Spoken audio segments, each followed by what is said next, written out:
કોઈ પણ દેશ એના લોકોને અમુક વચનો આપે છે, ખરું ને? સુરક્ષાનું વચન, સમાન તકનું વચન અને ગૌરવભેર જીવવાનું વચન. તો આજે આપણે એ જ વચનની સફર પર નીકળીશું. ખાસ કરીને ભારતમાં બંધારણમાં લખાયેલા શબ્દો સામાન્ય માણસના જીવનની હકીકત કેવી રીતે બને છે એની આખી પ્રક્રિયાને સમજીશું. આપણી આખી વાતની શરૂઆત થાય છે બંધારણના આ એક શક્તિશાળી વિચારથી. જુઓ, બાળકોને સ્વસ્થ રીતે, સ્વતંત્રતા અને ગૌરવ સાથે વિકાસ કરવાની તકો આપવી જ જોઈએ. આ માત્ર કાયદાની ભાષા નથી, આ એક એવું વચન છે જે આપણી આવનારી પેઢીઓનું ભવિષ્ય નક્કી કરવાની તાકાત રાખે છે. તો ચાલો આ વચનની ઊંડાઈમાં ઉતરીએ. તો પહેલો વિભાગ છે બંધારણનું વચન. જુઓ, કોઈપણ કાયદાની ઝીણી ઝીણી વાતોમાં જઈએ એ પહેલાં એ સમજવું બહુ જ જરૂરી છે કે આ બધાનો પાયો શું છે. અને એ પાયો છે બંધારણે આપેલા મૂળભૂત વચનો.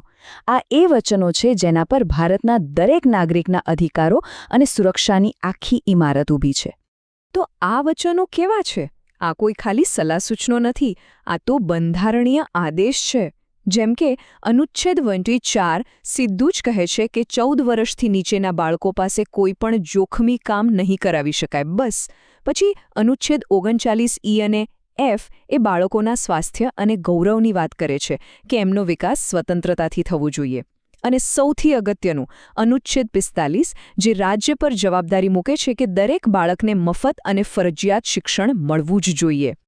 ઓકે, તો બંધારણમાં વચનો તો આપી દીધા, પણ એ શબ્દોને હકીકતમાં કેવી રીતે બદલવા? મતલબ કે એને કાયદાનું સ્વરૂપ કેવી રીતે આપવું? તો ચાલો હવે એ જોઈએ કે આ બંધારણીય વચનોને જમીન પર ઉતારવા માટે કયા કાયદાકીય પગલાં લેવાયા. અને આ સફરમાં એક મોટો માઇલસ્ટોન હતો 1986નો આ કાયદો બાળમજૂરી પ્રતિબંધ અને નિયમન અધિનિયમ. આ કાયદો સીધો જ બંધારણના એ વચનમાંથી જન્મ્યો હતો. એનો હેતુ એકદમ સાફ હતો કે બાળકોની જગ્યા કારખાનામાં નહીં પણ શાળામાં છે. એમનું બાળપણ મજૂરીમાં નહીં પણ રમવા, ભણવામાં જવું જોઈએ. અને આ કાયદો ખાલી હવામાં વાતો નથી કરતો. એ સ્પષ્ટપણે કહે છે કે ક્યાં ક્યાં બાળકોને કામે રાખી જ ન શકાય. જેમ કે કાચ અને બંગડીના કારખાના, જ્યાં કાચની બારીક રજકણો શ્વાસમાં જઈ શકે. ફટાકડા અને દિવાસળી ઉદ્યોગ, જે કેટલો જોખમી છે એ આપણે સૌ જાણીએ છીએ. તાળા બનાવવાના કારખાના, શેતરંજી વણાટ, આ બધા એવા કામો છે જ્યાં 14 વર્ષથી નાના બાળકો પર સંપૂર્ણ પ્રતિબંધ છે. આનાથી ખબર પડે કે કાયદો કેવી રીતે જમીન પર કામ કરે છે. પણ વાત ખાલી 14 વર્ષથી નાના બાળકોની નથી. એનાથી મોટા એટલે કે 15થી 18 વર્ષના કિશોરોનું શું? તો એમના માટે 1948નો ફેક્ટરી એક્ટ છે. આ કાયદો કહે છે કે હા, એ લોકો કામ કરી શકે છે, પણ અમુક શરતો સાથે. જેમ કે એમની પાસે હેલ્થ સર્ટિફિકેટ હોવું જોઈએ, એ દિવસમાં 4.5 કલાકથી વધુ કામ ન કરી શકે અને રાત્રે તો કામ કરવાનો સવાલ જ નથી. તો આ એક રીતે બેલેન્સ જાળવવાની કોશિશ છે. ચાલો હવે એક બીજા પાસા પર વાત કરીએ, સૌના માટે ન્યાય. જુઓ, કાગળ પર અધિકારો લખી દેવા એ તો પહેલું પગથિયું છે. પણ અસલી પડકાર તો ત્યારે આવે છે જ્યારે કોઈના અધિકાર છીનવાઈ જાય અને એને ન્યાય માટે લડવું પડે. તો સવાલ એ છે કે આપણી ન્યાય પ્રણાલી દરેક વ્યક્તિ સુધી, ખાસ કરીને જેઓ ગરીબ કે નબળા છે, એમના સુધી પહોંચી શકે છે ખરી? અને આ જ સૌથી મોટો અને મૂળભૂત સવાલ છે.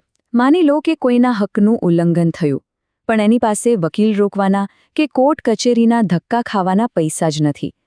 તો પછી એના માટે અધિકારોનો શું મતલબ રહ્યો? આ બહુ ગંભીર સમસ્યા છે અને આના જ ઉકેલ માટે એક ખાસ વ્યવસ્થા ઊભી કરવામાં આવી છે. અને એ ઉકેલ છે લોક અદાલત. નામ જ સૂચવે છે, લોકોની અદાલત.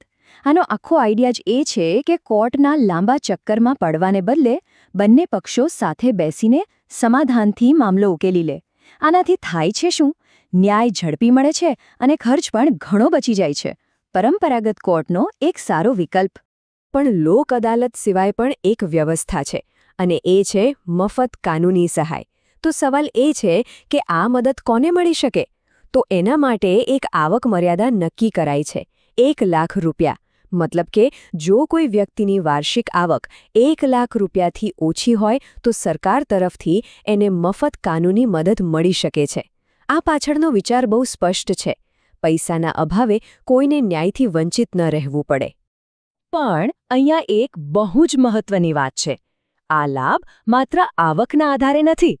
આપણું તંત્ર એ પણ સુનિશ્ચિત કરે છે કે સમાજના જે વર્ગો સૌથી વધુ સંવેદનશીલ છે એમને રક્ષણ મળે. એટલે જ મહિલાઓ, બાળકો, અનુસૂચિત જાતિ અને જનજાતિના સભ્યો અને માનવ તસ્કરી જેવી ભયંકર ઘટનાનો ભોગ બનેલા લોકોને એમની આવક ગમે તેટલી હોય, મફત કાનૂની સહાયની ગેરંટી આપવામાં આવી છે. આ એક બહુ મોટું પગલું છે. તો આપણે અત્યાર સુધી જે જોયું એ ભૂતકાળની વાતો નથી. બંધારણના વચનોને સાકાર કરવાની આ સફર એ સતત ચાલતી રહે છે.